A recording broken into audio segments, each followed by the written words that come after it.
Hey, did you hear that? Did you hear that? I can't see what's in that bag. I can't see what's in the bag.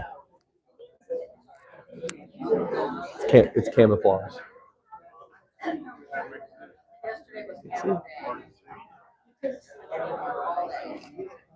I should change into it before I teach.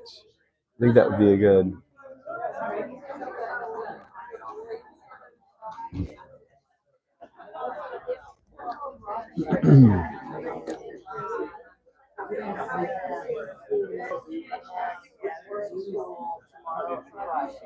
Hey Tom, good to see you, man.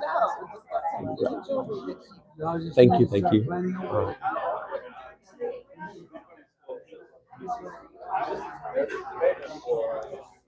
All right, good evening, everybody. We'll start off with a prayer. So I do want to just give everybody kind of an update. Couple of things. As many of you know and remember Don Guest. For those of you who don't know Don Guest, he was a long time member at Crestview. He was a very servant-hearted member of our church, and he passed away. And his service is going to be on Saturday at 11 a.m. in New Braunfels at the New Braunfels Church of Christ.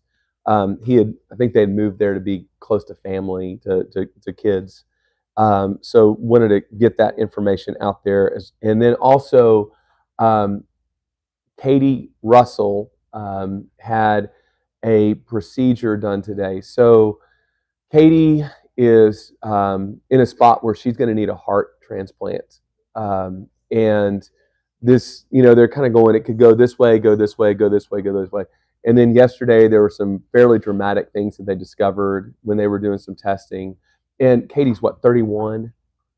Katie's 31. And up until June was healthy. And then had something happen that we don't understand. Mark and Robin Mitchell, Katie's mom and dad's, if you don't know who we're talking about. And so she had a procedure done today where they put in a device that basically assists her body. Actually, it's doing the circulation of her blood and pushing that through. And so basically, she's going to be at Scott and White in Temple until she has a heart transplant. And so they're just kind of in for the duration and kind of a long haul at this point. So it's all fresh. It's all, it's hard. So pray for Robin, pray for Mark, pray for Katie, Derek, their daughter Cora, and then and Cora's 2. Yeah, Cora's 2. So it's a lot of new going on this thing. So so just kind of keep them in mind and be looking for ways to kind of reach out to the Mitchells and the Russells, because it's gonna be different, So and lots of other things going on. I think we got really good reports from Sarah Lockett in the surgery that she had, so we're grateful for that. So let's pray, and then oh yes, that's right. Hannah and Jeremy Eaton, Hannah had the baby. I think Jeremy was very much in a positive, life coach role on that. And they had little baby Micah, and Micah's doing well. So I got a picture of Micah today. So let's pray. God, thank you for today. Thank you for Jesus. And God, we're thankful for the opportunity to come together. God, there is a lot going on. There's a lot to keep up with. And God, our hearts are with the Mitchells and the Russells. And God, we know that they're going to have a whole lot of needs. And so God, we ask that you bless them and that you be with them. And God, I pray that as a church family, we will be able to surround them and show them that we don't just believe in the God of love and the God of peace, but we are going to do what peacemakers and bearers of your image would do. God, I pray that you would bless the Guest family. I also pray that you would bless Wayne Kostelich and his family as they're grieving the loss of his sister. And I pray, God, that you watch over them. Lord, thanks for the chance that we have to talk about your word tonight and to listen to Jesus once again. In his name we pray. Amen. I didn't announce that, but but Wayne Koslowich's sister Joan, who lived in Lubbock, she passed away on yesterday. Um, there's a lot going on yesterday, matter of fact. So there, and I believe the service is going to be this weekend for her too. So they'll be traveling. All right. First of all, I want to acknowledge you have to give credit where credit's due, and I have to give credit to a really cool shirt that Tom has on. So if you don't know, like Tom, he's wearing, not only is he, if it's a giveaway, like he's wearing a Fender cap, but if you go into his house, there's like a guitar room there where he's got a bunch of really cool guitars and things. I mean, it was enough where a Church of Christ kid could appreciate it. It was like, wow, like this is great.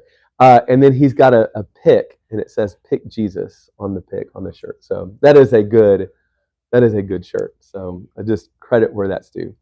Well, let's go and jump into our Sermon on the Mount. We're going to continue kind of where we left off last week. And we're going to start getting into spots where Jesus starts meddling with us. So I want to start, and I'm going to read this section, and I want to start in Matthew chapter 5, verse 20, because I think that the words, the things that Jesus is going to say, kind of flow from that verse. This is like if the English teachers amongst us would say, I think we might have detected a thesis statement on this. So here's maybe what I would submit is probably a thesis statement. For I tell you that unless your righteousness surpasses that of the Pharisees and the teachers of the law, you will certainly not enter the kingdom of heaven. Okay, I'm going to take a time out and just say something on that right there. I just can only imagine how this would have landed with the hearers, because when you're talking, it's easy for me. I grew up and I believe that the Pharisees were the bad guys, right? They always seem to be coming out as the bad guys, but in reality, like they were zealous for the law. Like they spent their energy on the law. And so when Jesus is, if you had a question about how do I get right with God, how do I know that I'm living right, you would probably want to go find a Pharisee. Like you would trust them to be the experts of how to interpret the law, God's law. How do we have a relationship with with God? How do we get close to God? And they're the ones, they're the paragon. Like they're the ones kind of the go-to. And then Jesus turns and looks and says, hey guys, your righteousness has to surpass theirs. And I don't know how that would have landed. I mean, you're talking about people who the command is to tithe. And so they're getting down the spices in their spice racks, and they're counting out 1, 2, 3, 4, 5, 6, 7, 8, 9, and the 10th goes to God. These guys are taking all of these things so seriously. And then Jesus turns and says to the hoi polloi and says, hey, that was the bar. We're going to take the bar higher. And if you want to enter the kingdom of heaven, you're going to have to go beyond the Pharisees and the teachers of the law. But I do think that there's one thing that jumps out at me is that when Jesus is talking about knowing God, he doesn't necessarily talk about the kingdom of, or the tenets of Moses. He says the kingdom of heaven. And so I don't want to set up too much of a contrast here, but there's kind of a little bit of a contrast that's being set up where there's a dichotomy between law and heaven. All right, and he's daring all of us in that verse right there is he says, I'm going to dare you to jump beyond the law into the kingdom of heaven. We're going to take a step and do that. And so Jesus begins to do some teaching. And he's going to have these, they call them the antitheses, all right? Which that is not a character from the Percy Jackson novels, you know. But there's this pattern that he goes through where Jesus says, you have heard it said, but I say to you. And he's going to give 6 examples of that. He says, you've heard it said, and he's going to quote Moses, or Moses and sometimes Moses and maybe a contemporary understanding of that. And then he's going to say, but I want you to listen to me. Now, and again, this is where, like, I am sure that at some of Jesus' sermons, people stood up and walked out. Maybe, we have one instance where they tried to, stone Jesus after he read scripture. It might have happened more often than that, right? Because it really is, I want you to understand, like, if I stood up in front of the church and said, you have heard it said, what I'm going to say, a quote from, you've heard Jesus say, but I'm going to tell you, right? What should be your proper response at that point? All right. Yeah. Goodbye.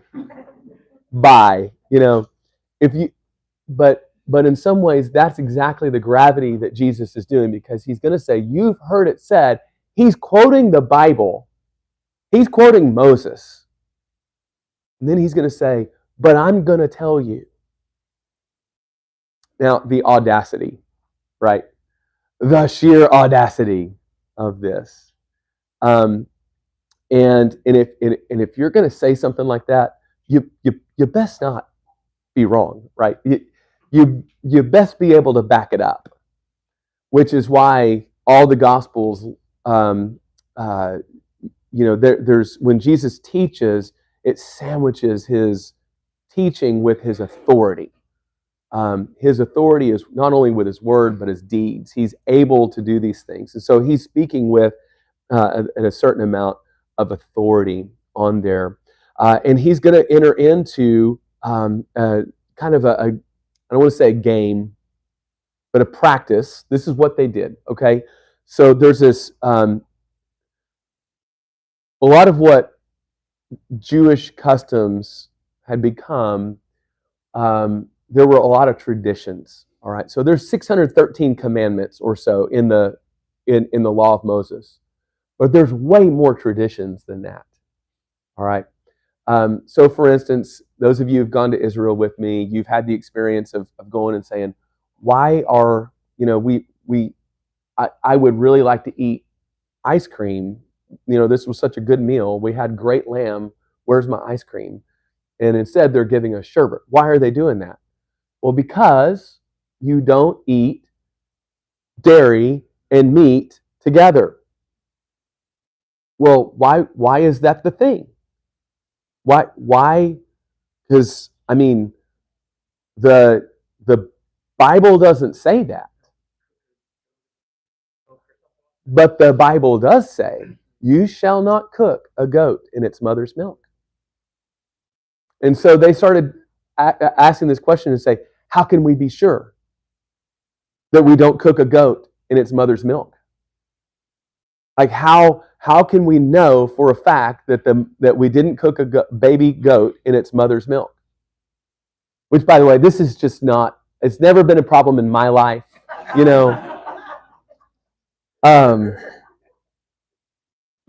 don't know, fetal goat dairy stew is just not my thing. But they go out, although Bill Petty grew up at a camp where they served goat for lunch. Isn't that right, Camp Sheffield? Okay, so Bill, you might have gotten close to violating this law. So, but they look and they said the only way to be sure that we don't violate this is to make sure that we don't eat dairy and meat together.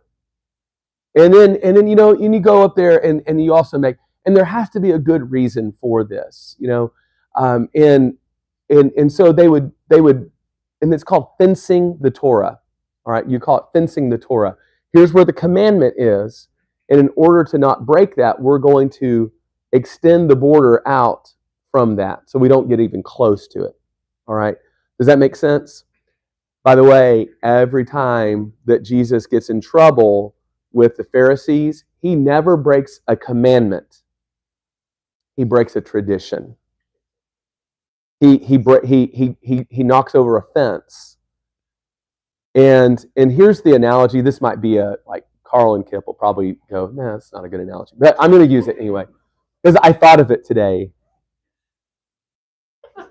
But always high quality. I know, it's always, yeah, on the way to church, I was thinking about this, and I thought, that's, by the way, the communion meditation that you're always like, buckle your seatbelt is, as I was driving to church today, I had this thought, and you're like, no.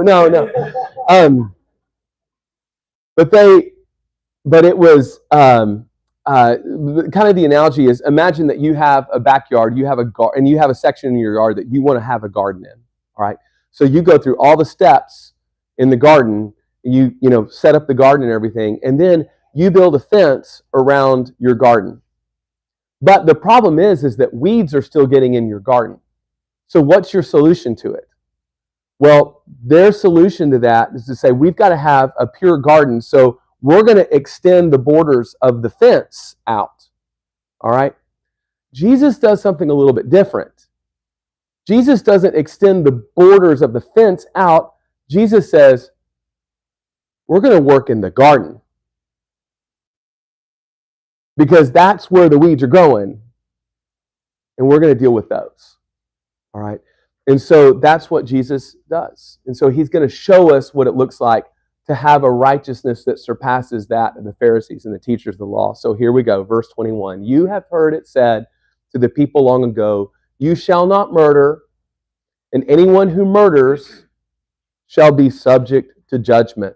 But I tell you that anyone who is angry with a brother or sister will be subject to judgment. Again, anyone who says to a brother or sister, Racha, is answerable to the court. But anyone who says, you fool, will be in danger of the fires of hell. Therefore, if you are offering your gift at the altar, and there remember that your brother or sister has something against you, leave your gift at the altar. First, go and be reconciled to them, and then come back and offer your gift. Settle matters quickly with your adversary who is taking you to court. Do it while you are still together on the way, or your adversary may hand you over to the judge. The judge may hand you over to the officer, and you may be thrown into prison. And truly, I tell you, you will not get out until you pay the last penny. All right, so let's stop and talk about this right here. And he comes out and he just says, you've heard it said, you shall not murder, and anyone who murders will be subject to judgment. And then he says, but I tell you, anyone who is angry with a brother or sister will be subject to judgment. And so here's the example. Jesus is looking at the garden and says, hey, that weed of murder, when that one, we've got to get rid of that. How do we get rid of that? Well, that's when it takes off and it grows up and it becomes this wild thing. But he says, no, it's anger. We're gonna deal with anger. Now, murder is something that you cross that line and, you're in trouble with the judicial system, right? But anger, Jesus is saying, God's judgment doesn't begin at the act of murder. It begins with the harboring of anger in our hearts. And so that is kind of where he's drawing this line. You face eternal judgment for anger. And he has that line right there. where he says, if you say rakah, you'll be answerable to the court, the Sanhedrin. But if you say you fool, you're in danger of the fires of hell. All right, so there's a couple of different theories about this. I don't know exactly what rakah meant. This is my theory, and I really could be wrong, but I think that rakah, it means empty. Yeah, it's an empty. And so some people think it means like empty-headed or knuckle-headed. I think it was worse than that, because I don't think that Jesus is making up the fact that if you say that word, if you call someone that, he's saying if you call someone that, you're liable to the Sanhedrin, like their law system. So imagine a word that we would call somebody that would get you arrested. All right. So I think it was a terrible word. A lot of people don't agree with me about that. They think it was just more like calling somebody like a knucklehead. All right, something like that. I don't see the Sanhedrin taking time out of their calendar to deal with that. It's my opinion. But then he turns around and he says, "But I tell you, if you call someone you fool," which is like the lightest insult, that one really is like, "Oh, dude, you goofball, you know." In youth ministry days, we would call the kids hosers. Oh, you hoser. And he's saying, and that's kind of what he's looking at. He says, if that's where your heart is, if you're not in danger with the court, you're not worried about the cops coming to your house, you're worried about the fires of hell. Like, and I'm like, dude, Jesus, like, calm down, man. It's just they deserve it, right? But he's saying that the seriousness with which he's approaching this topic is, don't let anger in your heart. Because the problem with anger, like, it's not that you're going to go to jail if you kill somebody. You're going to go to hell for what you're harboring in your heart. And then another thing that strikes me from this is how reconciliation is the goal. Reconciliation is what we're after. It's not enough to just say, you know what, bygones be bygones, or whatever. Whatever we say. But I love the verse when Paul reflects on this. It says, as much as it's possible for you, live at peace with everyone. And that the desire is reconciliation. And so when we talk about in church, we talk about the greatest commands, right? What are the greatest commands? And love your neighbor as yourself. Okay, good job. Well done. Look, my front row came through for me. Let this be a lesson to you, Baron.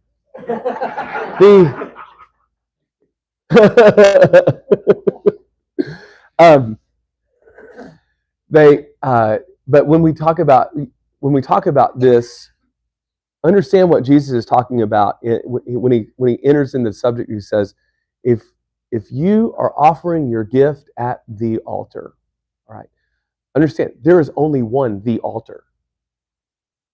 Now, where is Jesus when he's telling this story? When he's saying, where is Jesus geographically when the Sermon on the Mount is recorded? Well, he's in Galilee, all right, somewhere in Galilee. And to offer your gift at the altar was like a big commitment. You made plans to go offer a sacrifice at the temple in Jerusalem, and you got someone to watch the animals, to take up all the chores that were going there.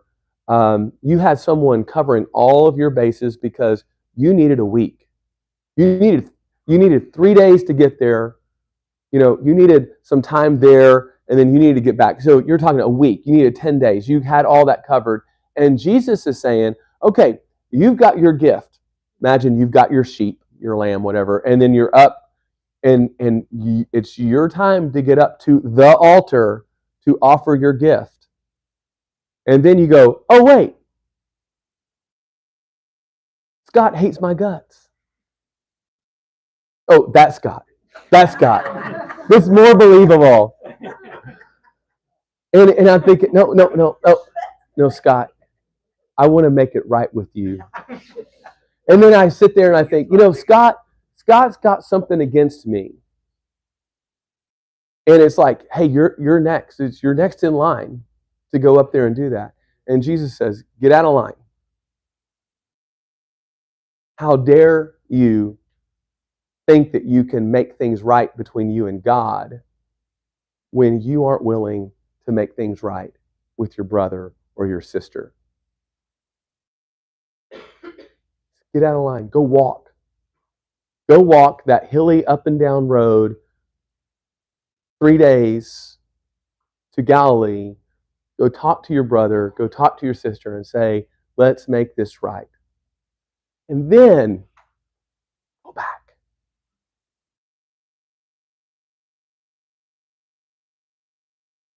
That's a very high call right there.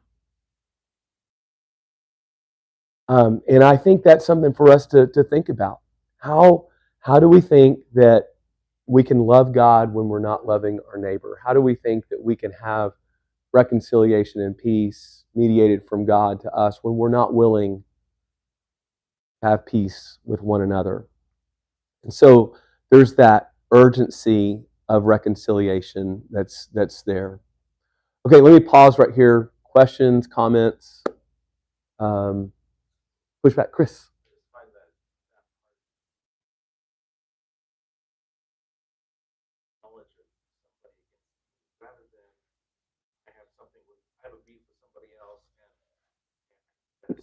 Exactly. That's right. Yeah. That's right. Yeah, for those of you on YouTube, the thousands on YouTube that are watching right now, nay, millions. Chris made the point. He said it's interesting that this isn't that you have a beef against somebody else, that somebody did something to you. This is when, and Jesus says, if you're there and you think, oh my goodness, I've done something to, or there's a rift, and I might be the one that has caused it. I don't know. And Jesus says, go take care of that, right? Now, Jesus does come back in Matthew 18. He's going to tell you about what happens when when someone does sin against you. And isn't it interesting? What is Jesus? Here's Jesus' advice. If you sin against someone, you go first. If someone sins against you, you go first. I'm like, come on, man, let me off the hook sometime. But Jesus just isn't willing to let us wear our conflicts and wear our those as a badge. And I think that's a little bit. And guys, look, I understand reconciliation. I know that some of you have areas in your life where you've tried. But there is a cavalier attitude that's working in our culture right now that wears it as that we very quick to cut someone off, and we wear that as a badge of our self-independence. Okay, and we've got to be able to just look and call it sometimes to say, look, I understand. I'm not judging. I mean, I've had conversations even this evening about people who have to draw boundaries with family and things like that. I get that. But I also know that there are people who run around and, man, at the first sign, they cut someone off, cut off a relationship, and then wear that as a badge of honor. Look how self-actualized I am, that kind of thing. And Jesus speaks into that and says, guys, that's not what God is like. Aren't you glad that God didn't do that to you, right? Aren't you glad that God didn't do that to you? So good, great comment there, Chris. Anybody else have anything you want to say at this moment? Okay. He wasn't just telling them to set the gift down. So make things right and then come back. Wasn't there a purification ritual every time you approached the altar? Yeah, they would. Yeah. So it was like, I mean, this was a big deal. Oh yeah. It's like he was being very serious. I mean, for us to understand the magnitude, imagine that you went to Disney World and you had waited in line for Guardians of the Galaxy, and it's your next time to get on, and you have to get out of line and lose your fast pass and try it again. Okay, I know that spoke to the rest of you the way it spoke to me. Yeah. This is that thing where I said not every thought you have is a good thought. That right there was an example of that. But I know that it landed with someone out there.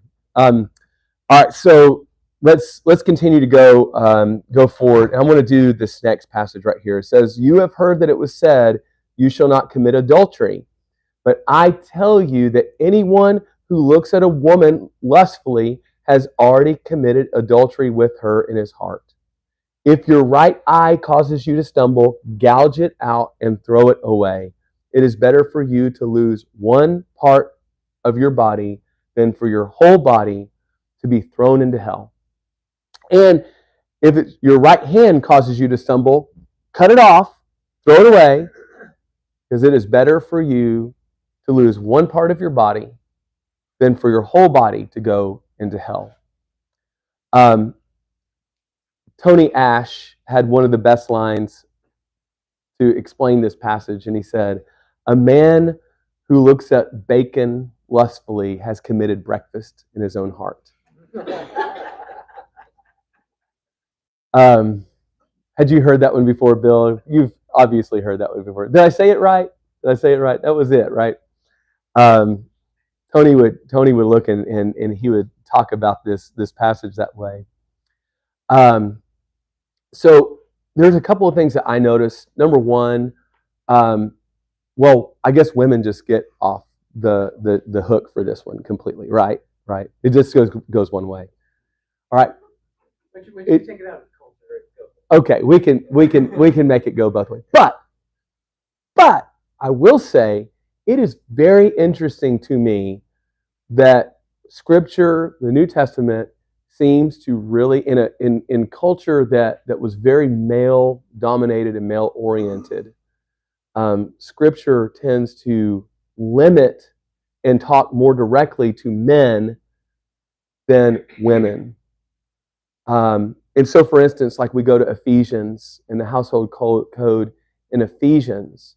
Now, Paul is writing to Romans, not Jews. He's writing to the Roman culture, where the paterfamilias, like the man of the house, like he was and their idea of household was bigger than what we would call like the nuclear family. Like it was a bigger thing, and the man was the CEO. And everybody just kind of did what he said. And then it's that he says, "Submit to one another, therefore, out of reverence to Christ." Women, submit to your husbands. And then men, love your wives as Christ loved the church and gave himself up. And then the next thing is talking about children. Obey your parents in the Lord. Husband or fathers, do not exasperate your children. Don't wear them out. Don't drive them and make their lives so hard that they just resent. You fathers, don't do that. And then he even comes and talks about the master and slave relationship. Slaves, serve, honor your masters, obey your masters, and then masters, you treat them with respect because you are under authority yourself, right? So the father has been like, a wife gets one thing, the kid gets one thing, The slave gets one thing. That paterfamilias, he gets all three of those. It's limiting. It's limiting, right? It's very limiting. And Jesus doesn't back away, and he's looking and says, "Hey, men, don't look lustfully at a woman. Don't do it." And not that it can't go the other way, but I think that if the men in this room were pretty honest, we would probably admit that it usually does go that way. And then again, that seriousness of the command. You're better off plucking out an eye, cutting off a hand, than for your whole body to go into hell. All right. And so next Sunday, we're going to have corkscrews and hand axes. It's going to be great. It's going to be, Harvest Sunday. We're gonna they only need one hand to write that check with. Left-handed church. Here we go. I'm trying to remember the context, but a man went to India and he met a man who had, a one-eyed man. He had gouged out his right eye. And the guy said, kind of, they were talking about it. And he says, I just want to follow Jesus. And he says, here's the problem. I gouged out my right eye, but I still struggle with lust, right? And so that's the issue. Like that would be an example of us if we think that Jesus really is just talking about. He's talking about the urgency of this. It's better. It would be better to go through life with one eye missing and one hand missing than to go to hell. Like, we agree with that, okay? And we need to agree with that. Because if we saw it as a literal thing, then wouldn't that be just like moving the fences, right? That the external thing. And whereas Jesus is taking it back to this internal issue. And also that seriousness and that urgency, and he's pushing back against the whole thing in culture. Well, is it, if he's saying it's so urgent that if you're experiencing that, you would be better off just gouging out an eye or cutting off a hand, then does that leave line for us to go, well, what is lust really? Where's that line really? You know what I'm saying? Like, where's that line?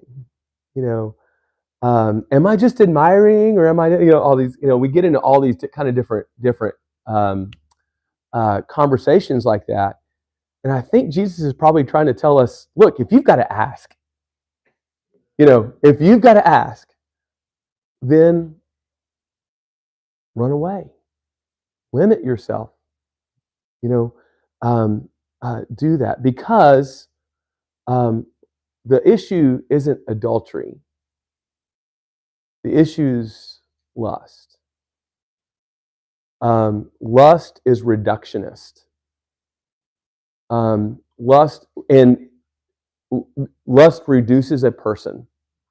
It strips a person down to what is useful to you in that moment. Love and lust really don't share the table. Okay.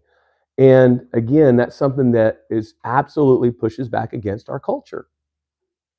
And we have to say, like, we have to be able to say, guys, a lot of what we're experiencing in our culture, and we are now in a post-sexual revolution culture.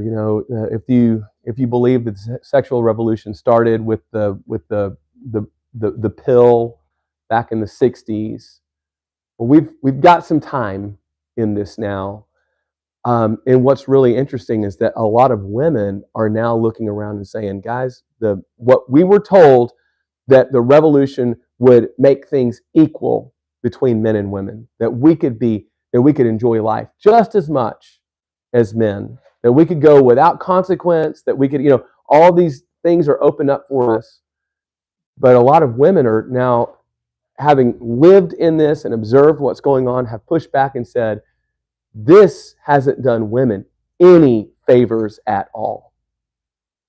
In fact, it's made what's happening with women in our culture worse and worse and worse. It is horrible in that we are basically taking women and we've objectified them, stripped them down to parts.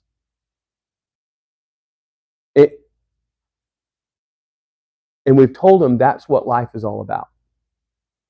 And so I think it's valuable for us to kind of just sit back and hang on Jesus' words here to say, lust, that's a weed we've got to get out of the garden. Because we are to be people who love the Lord our God with all of our heart, mind, soul, strength. And we have to love our neighbor, love our wives, love our husbands as ourselves. And we see people like, we've got to see each other not as just, things that are useful to be used and then discarded when it's over.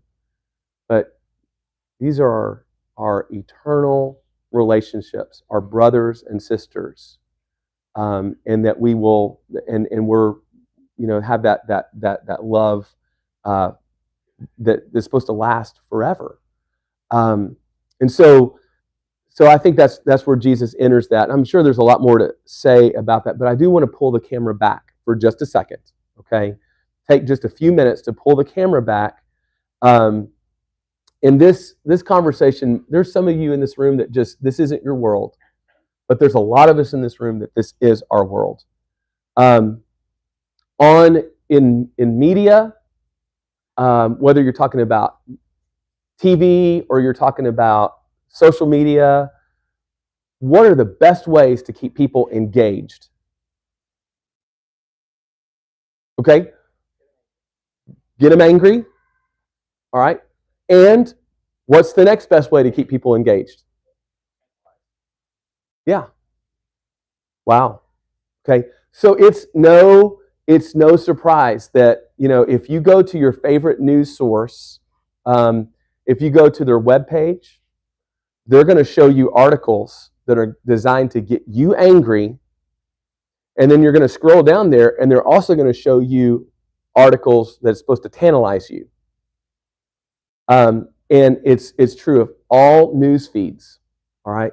So for women, it might be like, here's this People magazine thing. For guys, they're gonna show you something, TMZ, I don't know, stuff. Or Sports Illustrated, right? There we go. Like the Sports Illustrated swimsuit edition. Now, how is it that a magazine that's designed to tell you about football statistics, there was a meeting one day where they're all going, hey, you know what? You know what we need a little more of? How can we get people to lean into this a little more? And then the swimsuit issue came out. And that's just what we, so keep people angry and keep them tantalized.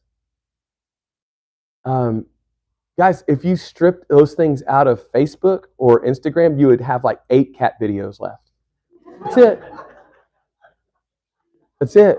Like, there might be a couple of, like, I don't know, the Great British Bake Off is on the line, I don't but yeah, I mean, so much of what what we're experiencing is designed to get us and keep us angry, or designed to keep us in to tantalize, to provoke lust, and so I think those are things for us really to pay attention to, and we are just constantly surrounded by that. And they're not doing it because like they don't sit around and go, hey, we want to make people angry and lustful. They say, we want to make money.